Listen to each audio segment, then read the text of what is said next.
afternoon. On Friday morning, President Trump will travel to Scotland for a working visit that will include a bilateral meeting with Prime Minister Starmer to refine the historic U.S.-UK trade deal. On the topic of trade, yesterday, President Trump accomplished something no other president has ever achieved.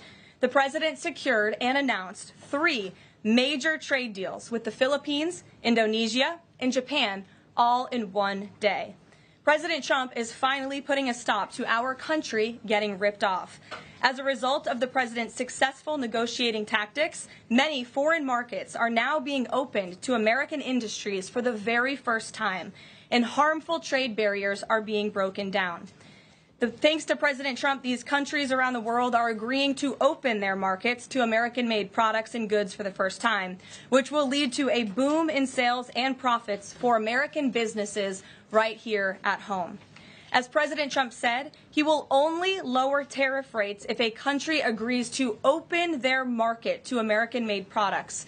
If not, they will continue to face tariffs and pay a steep price to do business in the United States of America, which remains the best market on the face of the planet. Also this week, the president officially marked 6 months here at the White House. He made big promises to the American people on the campaign trail last year, and he has unquestionably delivered on those promises in record time. The president has defeated the Biden inflation crisis to make America affordable again. Core inflation is currently at its lowest level in 4 years, and prices for everyday goods are falling. The president's pro-growth policies have fueled massive job growth across our country. Since the president has taken office, our economy has added nearly 700,000 new jobs, with native-born American workers accounting for all job gains. The president has put the economic needs of families and of workers first. He signed the largest tax cuts for the middle class in American history, including no tax on tips, overtime, and Social Security. We have also seen the president unquestionably deliver on his promise to secure our southern border. He has ended Biden's illegal alien invasion, and for 2 months in a row, 0 illegal aliens were released into our country. The president has also, as you all know, initiated the largest mass deportation campaign in American history. The president has also restored law and order to make America safe again, another campaign promise he vowed to the American public. The United States of America is currently on track for its lowest murder rate on record, following this shift from the last administration to the Trump administration. The president has also ended Joe Biden's reckless war on American energy. U.S. oil and natural gas production are now surging, and summer gas prices reached their lowest level since 2021. The president has also rebuilt our military, another campaign promise. He just signed the largest military investment in decades to modernize our armed forces with cutting-edge technology to replenish our stockpiles and provide American troops with the best equipment in the world. The U.S. Army, Navy, Air Force, and Space Force have all reached their recruitment goals months in advance. The president has restored America's standing on the world stage, brought back peace through strength, and brokered numerous peace agreements to end wars. Again, all of this in just 6 months. He obliterated Iran's nuclear program to end the war between Israel and Iran, got NATO members to raise their defense spending to 5% of GDP, and secured a ceasefire between India and Pakistan, as well as brokering a historic agreement between Rwanda and the Democratic Republic of the Congo. The president has already received 3 different Nobel Peace Prize nominations for his peacemaking efforts. Again, all of this progress, all of these accomplishments have occurred in just 6 months. We are truly just getting started, and we look forward to working with all of you for the next 3.5 years. On another matter, over the past few days, Director of National Intelligence Tulsi Gabbard has unveiled shocking new evidence that former President Barack Obama and top aides in the Obama administration conspired to subvert President Trump's 2016 election victory and undermine the democratic will of the American people. While publicly pretending to engage in a peaceful transfer of power, in private, former President Obama went to great and nefarious lengths to try to sow discord among the public and sabotage his successor, President Trump. The new evidence released by the Director of National Intelligence, who is here with me today, confirms that the Obama administration manufactured politicized intelligence, which was later used as the justification for baseless smears against President Trump in an effort to try to delegitimize his victory before he even took the oath of office. The truth is that President Trump never had anything to do with Russia, and the Russia collusion hoax was a massive fraud perpetuated on the American people from the very beginning. And the worst part of this is Obama knew that truth, and so did all of the other corrupt officials involved in this scam, including former CIA Director John Brennan, former Director of National Intelligence James Clapper, former FBI Director James Comey, former Deputy Director Andrew McCabe, and many others. Director of National Intelligence Gabbard's report further confirms what we already knew. There was no collusion, no corruption, except on the part of Barack Obama and the weaponized intelligence agencies at the time. The Russia hoax was a blatant lie, all ginned up by Democrat political operatives that were signed off on by then President Obama and leaked to the news media to launch a years-long witch hunt against President Trump and his first administration. Allies of the president, including his own son, Donald Trump Jr., were disgustingly smeared as Russian assets, and some even had their lives destroyed because of this vicious lie. The president's first 2 years in office had this fake distraction hanging over it, and endless resources, time, and political capital were spent having to debunk these lies from the highest levels of our government. Now, nearly 10 years later, thanks to the declassification of documents by Director Gabbard, the truth has finally come to light. And this truth vindicates President Trump, his family, and his many allies and associates who were smeared with defamatory lies. President Trump was right from the beginning about all of this, and we are grateful that justice can be served. Now, we have even more damning evidence implicating those who tried to sabotage a duly elected president and did grave material harm to our republic. Thanks to additional important work done by CIA Director Ratcliffe, Committee Chairman Rick Crawford over the past few months, a newly declassified 2020 report prepared by the House Permanent Select Committee on Intelligence, which DNI Director Gabbard has declassified, found that the intel community did not have any direct information that Russian President Vladimir Putin wanted to help elect President Trump in 2016, and in fact, Russia was actively preparing for a Hillary Clinton victory. But at the unusual direction of Barack Obama at the time, the intel community published implausible intelligence suggesting otherwise. Why? To sabotage the incoming president. This is truly one of the greatest political scandals in American history. And reporters at legacy outlets, some of which are sitting in this room today, like the New York Times and the Washington Post, were ridiculously awarded Pulitzer Prizes for their perpetuation of this hoax. It's well past time for those awards to be stripped from the journalists who receive them. It is not journalism to propagate political disinformation in service of the Democrat Party and those in the intelligence community who hand over out of context and fake intelligence to push a false political narrative. I will now pass it over to the Director of National Intelligence, Tulsi Gabbard, to speak more about all of this, and then we will open it up for questions afterwards. Tulsi, thank you for being here. Thank you very much. Good afternoon. At President Trump's direction and with the support and coordination with the House Intelligence Committee Chairman Rick Crawford, today we've released a declassified Oversight Majority Staff report that was produced in September of 2020. The stunning revelations that we are releasing today should be of concern to every American. This is not about Democrats or Republicans. This has to do with the integrity of our democratic republic and American voters having faith that the votes cast will count. There is irrefutable evidence that detail how President Obama and his national security team directed the creation of an intelligence community assessment that they knew was false. They knew it would promote this contrived narrative that Russia interfered in the 2016 election to help President Trump win, selling it to the American people as though it were true. It wasn't. The report that we released today shows in great detail how they carried this out. They manufactured findings from shoddy sources. They suppressed evidence and credible intelligence that disproved their false claims.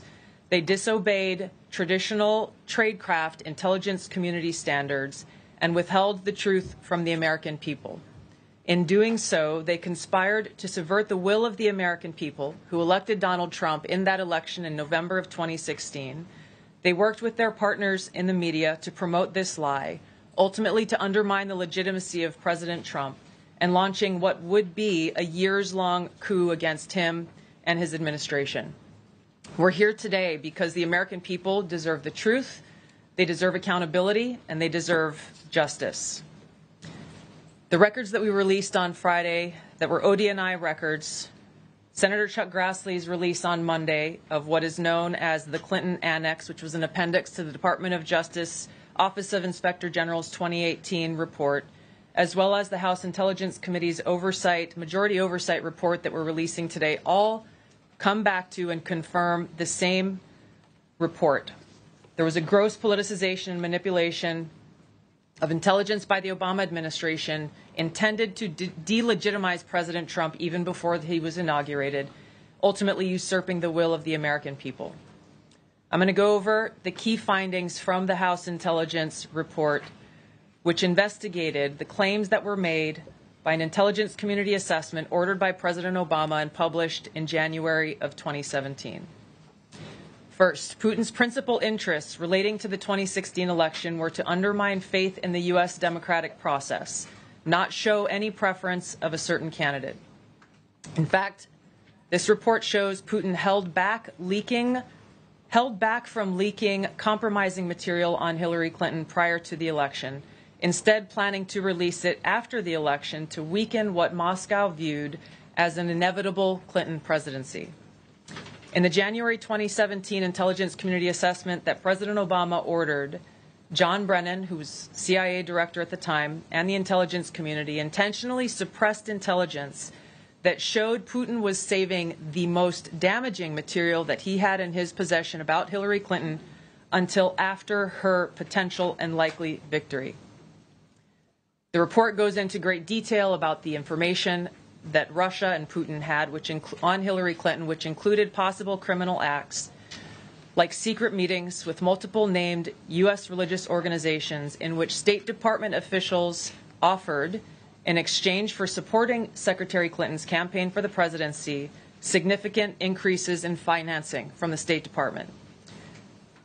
They also had documents that showed the patronage of the State Department to State Department employees who would go and support Hillary Clinton's presidential campaign.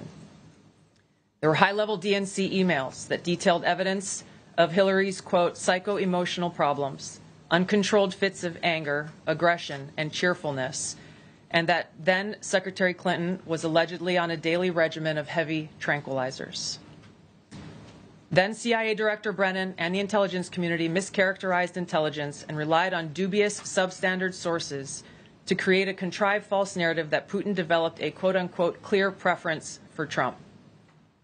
Brennan and the IC misled lawmakers by referencing the debunked Steele dossier to assess quote-unquote Russia's plans and intentions, falsely suggesting that this dossier had intelligence value when he knew that it was discredited. The intelligence community excluded significant intelligence and ignored or selectively quoted reliable intelligence that contradicted the intelligence community assessment's key findings on Putin's alleged support for Trump. Including this intelligence reporting would have exposed the ICA's claim as implausible, if not ridiculous. The intelligence community assessment omitted reliably sourced information, such as how some Russian intelligence officials were quote-unquote planning for candidate Hillary Clinton's victory, while others assessed neither Trump nor Clinton would respect Russia's interests. As was reflected in the ODNI documents that we released on Friday, multiple intelligence community assessments released in the months leading up to the November 2016 election concluded that Russia had neither the intent nor capability to impact the outcome of the U.S. election. On December 5th of 2016, the FBI and ODNI gave the House Intelligence Committee its first post-election classified briefing, in which there was no mention of Putin aspiring to elect Trump by either agency. The Presidential Daily Brief, drafted on December 8th of 2016, stated that no Russian or criminal actors impacted vote counts. This document was pulled just hours before it was to be published due to quote-unquote new guidance. If it had been published, it would have been briefed to both President Obama and President-elect Donald Trump.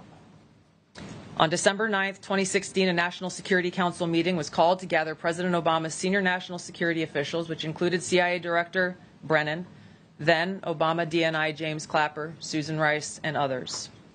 Following that secret meeting, DNI Clapper's assistant sent an email to the intelligence community with the subject line, POTUS tasking on Russia election meddling, tasking ODNI leaders to create a new assessment per the president's request. The House Intelligence Committee Oversight Report that we released today reveals that, quote, unlike routine intelligence community analysis, the intelligence community assessment was a high-profile product ordered by the President, President Obama. It directed senior intelligence community agency heads and created an intelligence community assessment limited to just 5 analysts using one principal drafter. This is not something that occurs in the normal path of producing an intelligence community assessment that reflects the views across the intelligence community. The production of this intelligence community assessment was subject to unusual directives directly from the President and senior political appointees, especially the former director of the CIA, John Brennan. The House Intelligence Committee Oversight Report also shows how later that same day, on December 9th, Brennan ordered the publication of quote-unquote substandard reporting on Russian activities, which had previously been withheld from publication of prior assessments because the information was judged, quote, to have not met long-standing publication standards. Some of the information later used in the Obama-ordered assessment over the objections of veteran CIA officers was, quote-unquote, unclear or from unknown sources. The Intelligence Committee's Oversight Report reveals that CIA Director Brennan overruled senior CIA officers who challenged the Obama-ordered intelligence assessment, stating, quote, we don't have direct information that Putin wanted to get Trump elected. Yet, the Obama-directed assessment was published on January 6, 2017, which explicitly stated, quote, we assess Putin and the Russian government aspired to help President-elect Trump's election chances when possible by discrediting Secretary Clinton and publicly contrasting her unfavorably to him, end of quote. The CIA and FBI, then led by John Brennan and James Comey, expressed high confidence in this judgment, while the NSA expressed moderate confidence. Yet, as the report we released today shows, the ICA, the Intelligence Community Assessment, did not cite any report where Putin indicated helping Trump win was an objective. The opposite is true. With regards to the Steele dossier, we now know that one of the source documents that the Obama administration used in the creation of this intelligence assessment in January of 2017 was none other than the discredited, unverified Steele dossier. The House Intel report states, quote, contradicting public claims by then CIA Director Brennan that the dossier was not in any way incorporated into this intelligence assessment. The dossier was referenced in the intelligence assessment's main body text and further detailed in a 2-page assessment annex. John Brennan lied, and he denied using this dossier in this intelligence assessment that President Obama ordered because he knew it was discredited. It was a politically motivated, manufactured document. He directed senior CIA officials to use it anyway. CIA officer told the House Intelligence Committee staff as they investigated this, quote, the director of the CIA, John Brennan, refused to remove it, and when confronted with the dossier's many flaws, responded, quote, yes, but doesn't it ring true? Even the bipartisan Senate Select Committee on Intelligence report published in 2020 criticized the FBI's handling of the Steele dossier, noting its completely unverified nature and purposeful sidestepping of intelligence community procedures in its use.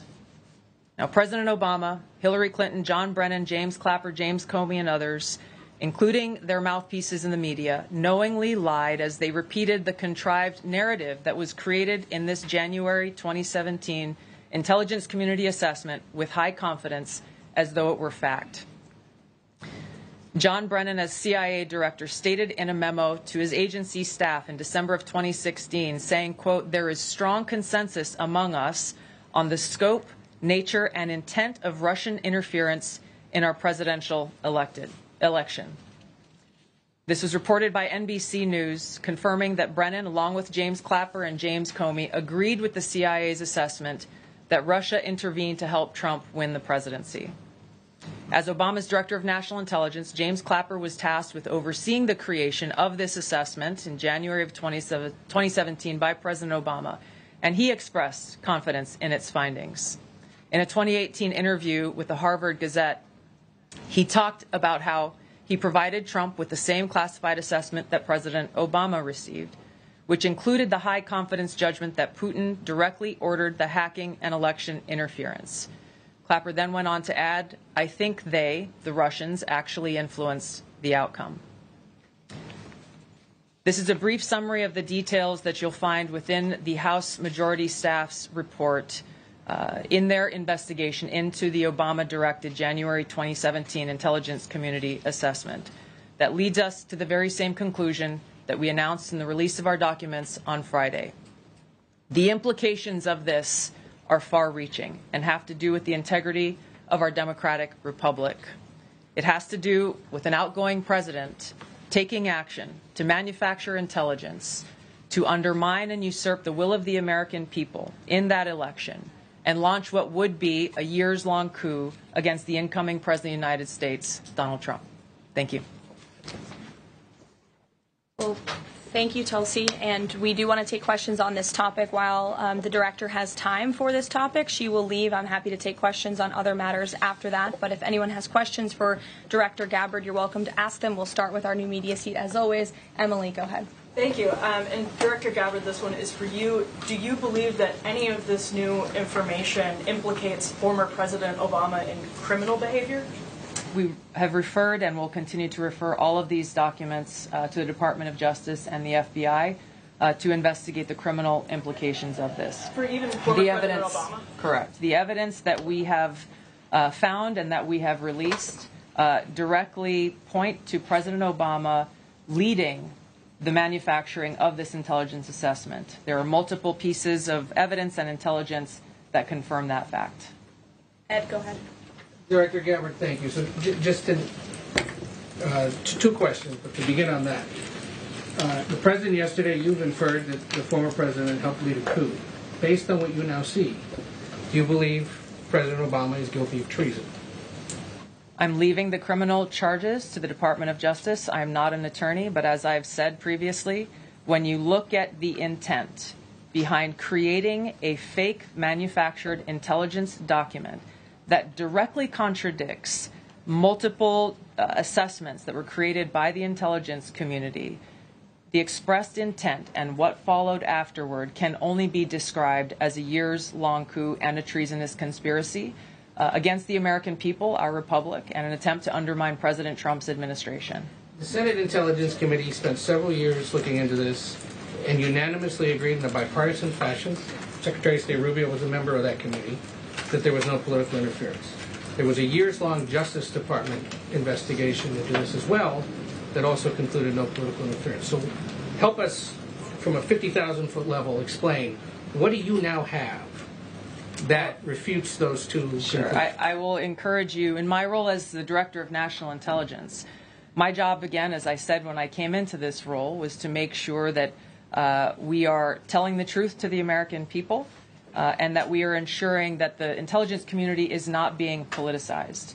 So I'm not asking you to take my word for it. I'm asking you in the media to conduct honest journalism and the American people to see for yourself in the documents that we've released now, close to 200 pages, that point in multiple references, multiple examples, to include comments that have been made by senior intelligence professionals, who are some still working within these agencies today, that confirm the conclusions that we have drawn, that President Obama directed an intelligence community assessment to be created to further this contrived false narrative that ultimately led to a years-long coup to try to undermine President Trump's presidency. And it's your belief that those two previous investigations missed that or covered it up? I'm telling you to look at the evidence. Look at the evidence, and you will know the truth. John. Thanks, Karoline. Thanks, Director Gabbard. You declassified these documents, if I'm not mistaken, Friday of last week, correct? We released them on Friday of last week, the first tranche, yes. This isn't the first time that President Trump has been president of the United States. He was president from 2017 to 2021. Couldn't the prior DNI under President Trump have declassified these documents? And why didn't that DNI do that at that time? I can't speak to what happened there. There were several DNIs under the first Trump administration. President Trump faced many challenges from those who were working in the government who sought to undermine his presidency. That's been clearly detailed. What I can speak to is the fact that this was one of the first things that we started to investigate here within this Trump administration and have released the results upon the conclusion of our investigation. And then my second question has to do with what intelligence agencies around the world have said about Russia, that they have tried to influence elections in the United States, in France, in Germany, in the UK. Do you disagree with that? Do you believe that Russia is a bad actor as it relates to trying to influence elections? I'll point back to the intelligence that President Trump has ordered declassified, that we have declassified and released, that the intelligence reflects Russia's motives were to try to sow discord and chaos within the U.S. election, which is a clear distinction from showing a preference for or against a specific candidate, which is what the Obama manufactured intelligence document alleges, that Russia preferred Donald Trump and tried to help Donald Trump get elected. Again, going back to the most important point here, with the intent to undermine the legitimacy of President Trump's election and therefore subvert the will of the American people who chose to send him to the White House. Reagan. Director Gabbard, Reagan Reese with Daily Caller. You laid out that the documents revealed that the Obama administration did not publish a December 2016 presidential daily briefing that demonstrated that Russia did not steal the election.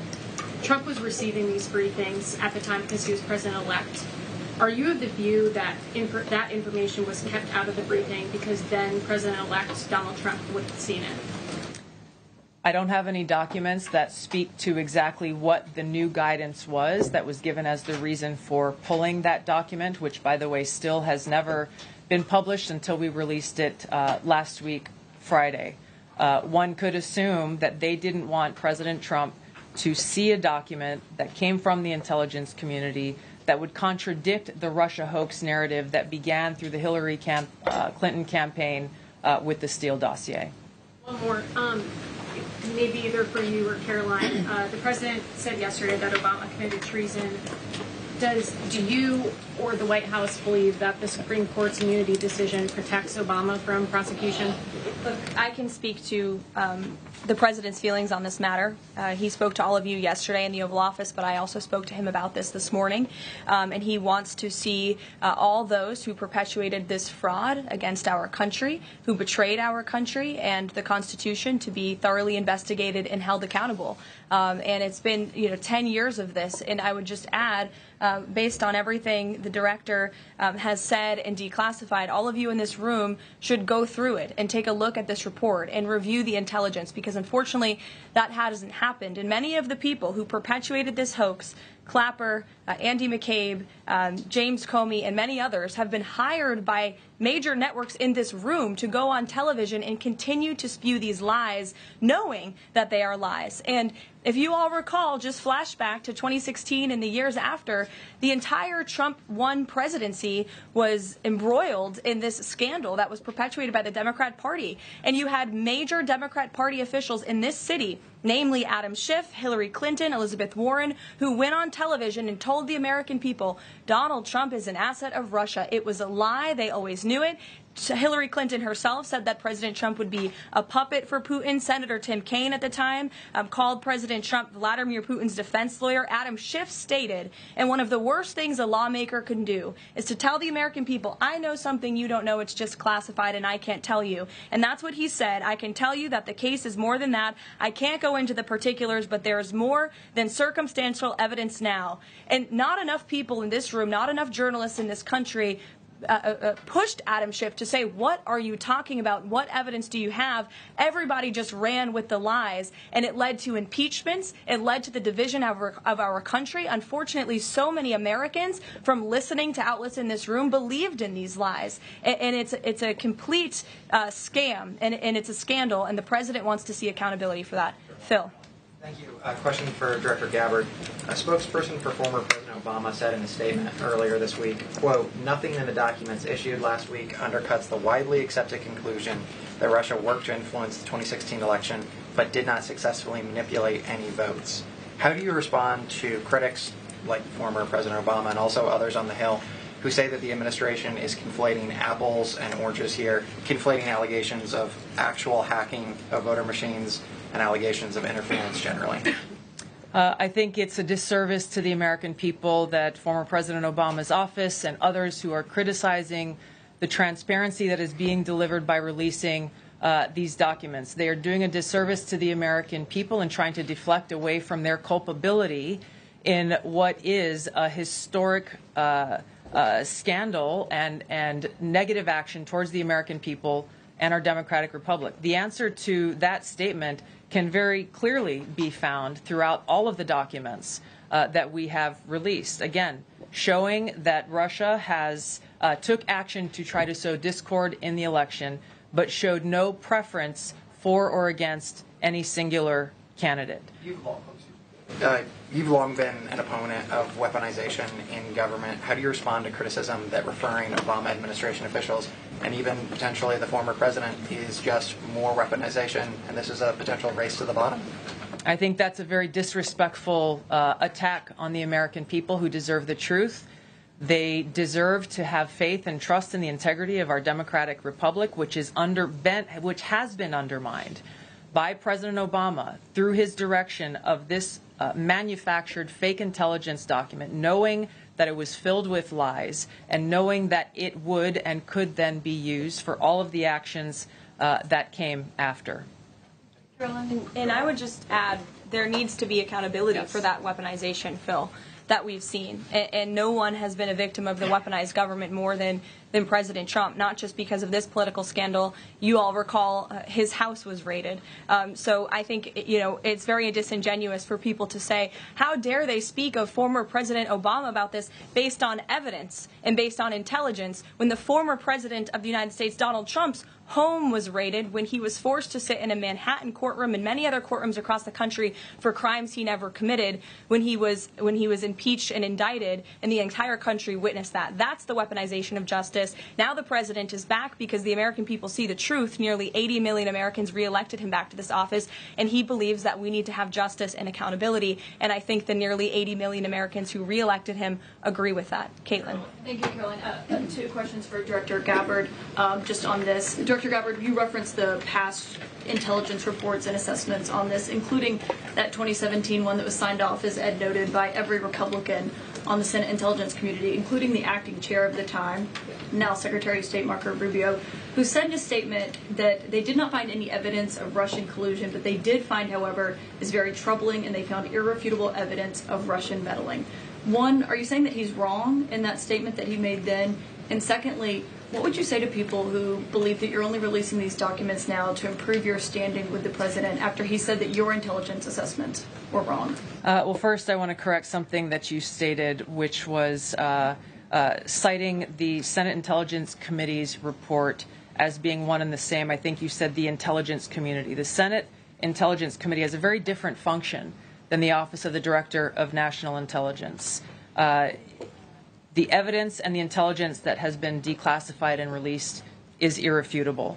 I'm going to let Karoline speak to Secretary Rubio. I'll speak to both questions. First, on Secretary Rubio, he put out a statement in 2020 following that Senate Intelligence Committee report, and he said what they found is troubling. We found irrefutable evidence of Russian meddling, which the Director of National Intelligence just confirmed for all of you, that Russia was trying to sow distrust and chaos. But what's the outrage in this that Secretary Rubio did not say at the time, the Democrats were saying at the time, is the fact that the intelligence community was concocting this narrative that the president colluded with the Russians, that the president's son was holding secret meetings with the Russians, all of these lies that were never true. And he also said at that time, we discovered deeply troubling actions taken by the FBI under Comey, particularly their acceptance and willingness to rely on the Steele dossier without verifying its methodology or sourcing. The Steele dossier that many outlets in this room ran as the gospel truth, and it was cooked up and paid for by the Clinton campaign.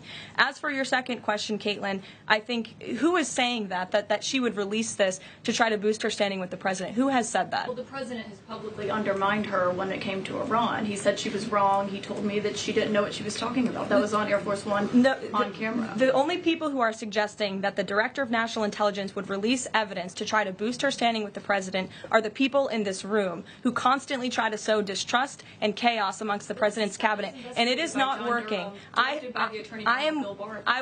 will just answer your question directly. I am with the President of the United States every day. He has the utmost confidence in Director Gabbard. He always has. He continues to, and that is true of his entire cabinet, who is all working as one team to deliver on the promises this president made. Does anyone else have questions for Director Gabbard? And then we'll turn it over to a couple other questions. Christian, go ahead. Yeah, thank you. Director Gabbard, two follow-ups on questions that have been asked. You mentioned the previous DNIs during the president's first term. One of them reports to you right now, if I'm not mistaken, John Ratcliffe. So have you not spoken to him about why this information was not declassified during the first term? He was in that position for a very short period of time. The work that began back then, we have picked up and absolutely completed. We are continuing to investigate this. Additional whistleblowers are now coming forward because they see an opportunity for the truth to come to light.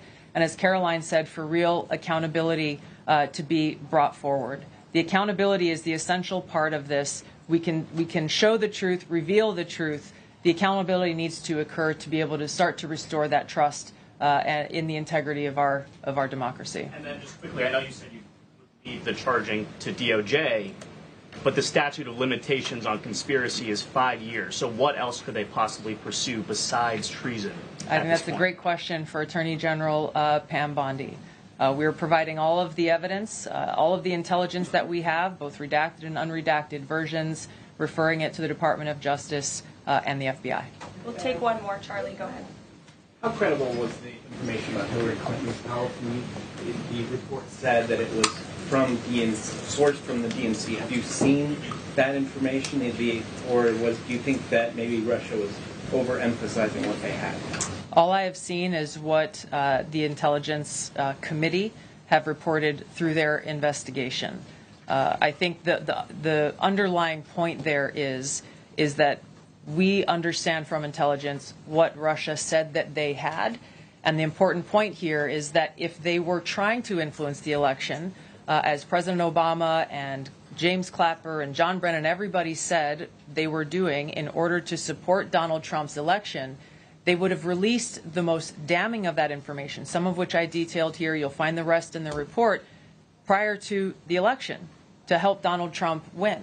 They specifically withheld what they had on her, the most damning information, because they thought that she would win the election. They had plans to release it just prior to her inauguration to, again, sow discord and chaos in America. And if I may, on Jeffrey Epstein, can you rule out that he was connected in some way to any kind of intelligence, either foreign or domestic?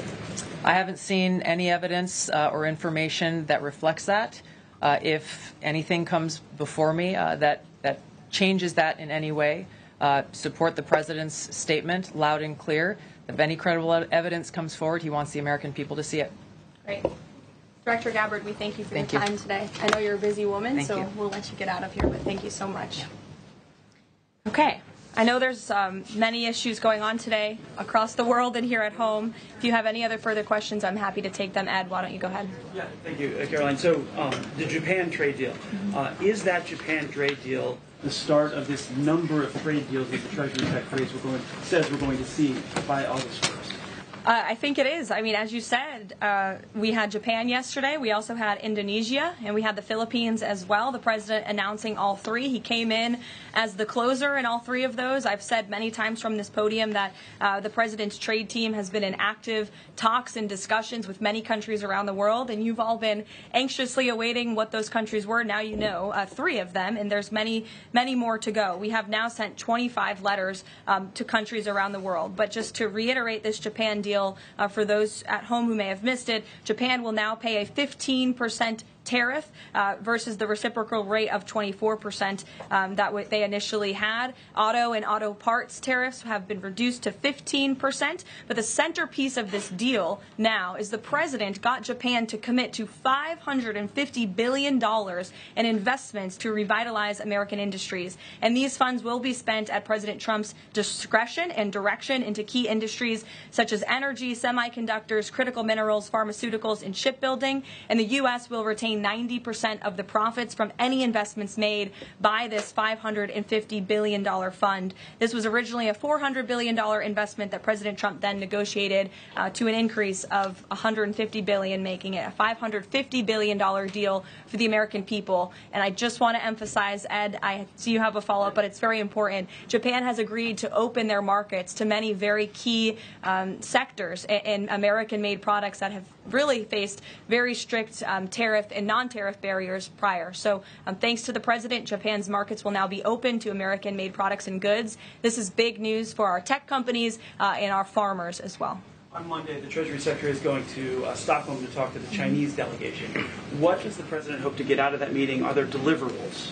I won't speak to any deliverables or set expectations. I'll let the Secretary of Treasury do that. But I did speak to him yesterday about his upcoming trip, and he looks forward to continuing discussions with his Chinese counterparts. The President has ensured that we have a good continuing working relationship with China that benefits the United States. And so the Secretary of Treasury will be obviously discussing those key matters, but I'll let him set the expectations. One more, if I may.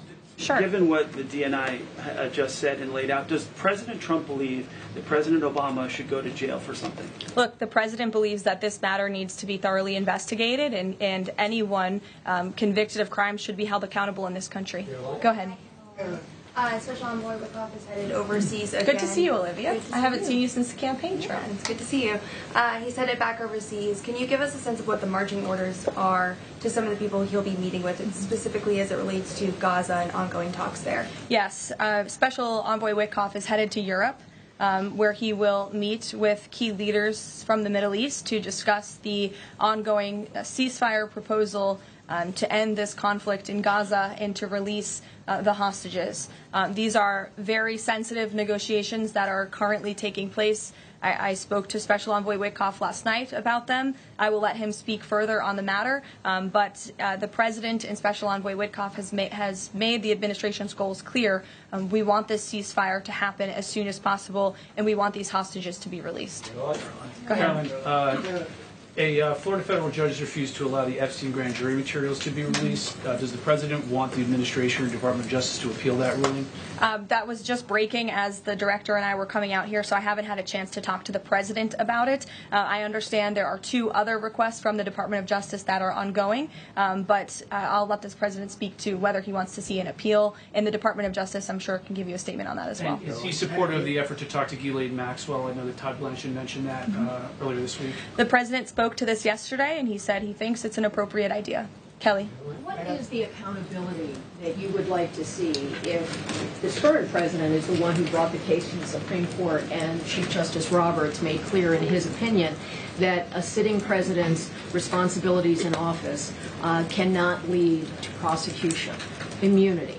So what is it the President Trump wants regarding President Obama, given that fact? And the special counsel at the time, Durham, when that Supreme Court matter was not in effect, could have charged anyone and did not.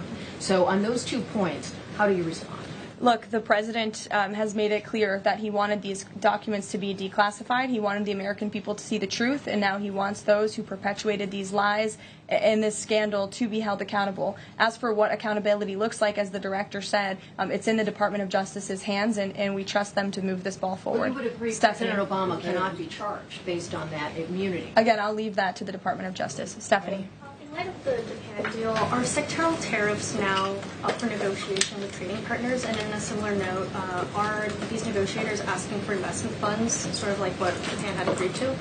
As for sectoral tariffs, I understand that the president continues to be in talks with our Secretary of Commerce. We have made commitments on various sectoral tariffs, as you know. The Department of Commerce has initiated studies to then move forward with implementing those sectoral tariffs. So I would defer you to them for further comment. Meredith.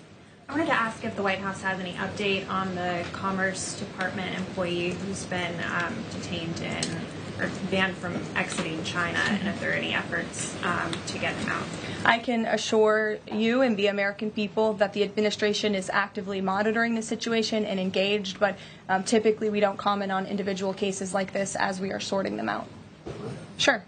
Yes. Behind you, Dr. Harper. Sorry. Go ahead. To the lady sitting down in the blue. Yes. Okay. What's your name? What's your name? My name is Karoline also. Karoline Boda with the Center Square. Great. So Republicans in the Senate today said that they are pulling back on legislation to impose sanctions on Russia after the president said he wants to act unilaterally. Can you elaborate on what the president intends to do? Look, the president has been in very close communication with his friends in the Senate, particularly Senator Lindsey Graham, on this issue. But the president has always maintained, he's the commander-in-chief and the president for a reason, and he has been deeply involved in this conflict since the beginning. And so any decisions that are made with respect to sanctions, the president wants to reserve that authority and that right to himself. Jasmine. Thanks, Caroline. Two questions for you. The first on AI. Does President Trump support federal agencies contracting with Elon Musk's AI company? I don't think so, no. Okay, so he would want the DOJ to then cancel the contract with Roth. I'll talk to him about it, yes. And my second question, just, obviously the developments with the Epstein case with the judge, but I wonder, has the White House counsel, the DOJ explored any other documents that could be released to the public that don't have to do with that grand jury testimony? To my knowledge, the Department of Justice has moved forward with the request to unseal that grand jury testimony, and as you know, they have also moved forward with interviewing Ms. Maxwell, which I believe will be taking place very soon. Go ahead. Sure. Thanks, Caroline. I have a question about Paul Ingracia, the OSC nominee who faces a Senate committee hearing tomorrow. Tom Tillis said that he wouldn't vote for Ingracia if a vote came to the Senate floor. 24 worker advocacy groups have said that they don't support his nomination. What is the White House planning to do to sort of turn the tide or convince legislators that they should vote for him? The White House is always in communication with members of both the Senate and the House, and we stand by the president's nominees. Sure. In connection with the Mueller investigation, a grand jury indicted 13 Russians. President Putin has said he will never extradite those men. Given the new information that Ms. Gabbard has found, what's the administration's position on that case? Should those charges be dropped? I don't have an update for you on that case, but I'll check in with the National Security Council, and our team will get you something. Sure. Thank you so much. So Fannie Willis and Jack Smith, separately, they both charged President Trump with conspiracy to defraud the United States and a conspiracy to overturn the 2020 election. And now it turns out we're confirming that Obama and his cronies were doing that the whole time in 2016 on a massive scale, falsifying documents and having their intel agencies do this. What does this say about the 2020 election? And also, what's your thoughts on the irony here? There is a lot of irony, especially for the party of the Democrat Party, who claims to be for democracy. We often heard throughout the 2024 campaign they were calling this president a threat to democracy. And now I think the declassification of all of these documents proves that they were indeed the true threat to democracy. And as I said repeatedly today, there needs to be justice and accountability for that. You all will hear directly from the president later this afternoon at the AI Summit here in Washington, D.C., scheduled to speak later in a few hours. So we will see you all there. Thank you very much.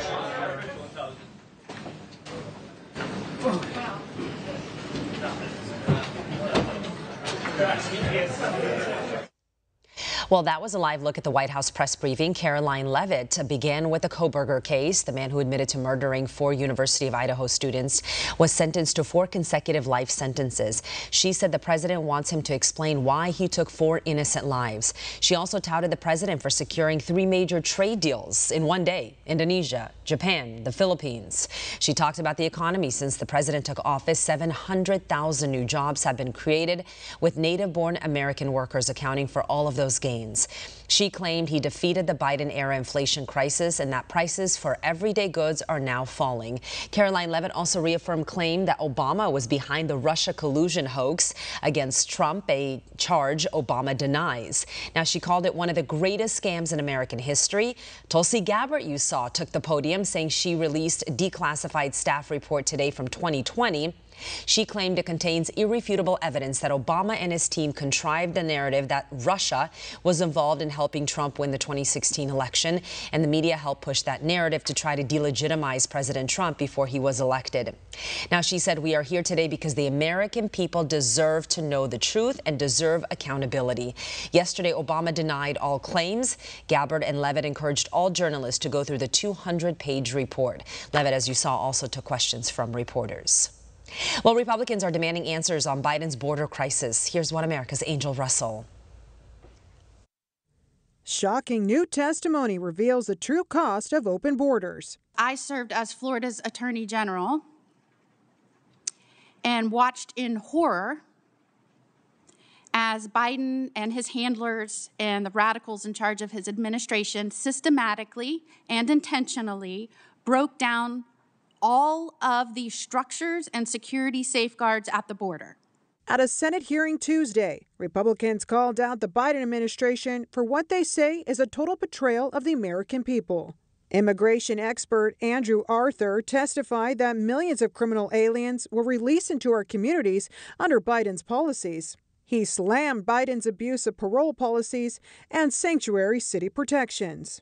Sanctuary policies only protect criminals, and if they were to end, ICE would likely be too busy processing criminals in local jails to perform many at-large arrests. Republicans warn these soft policies allow dangerous criminals, including drug traffickers and sex offenders, to avoid deportation. Arthur reminded lawmakers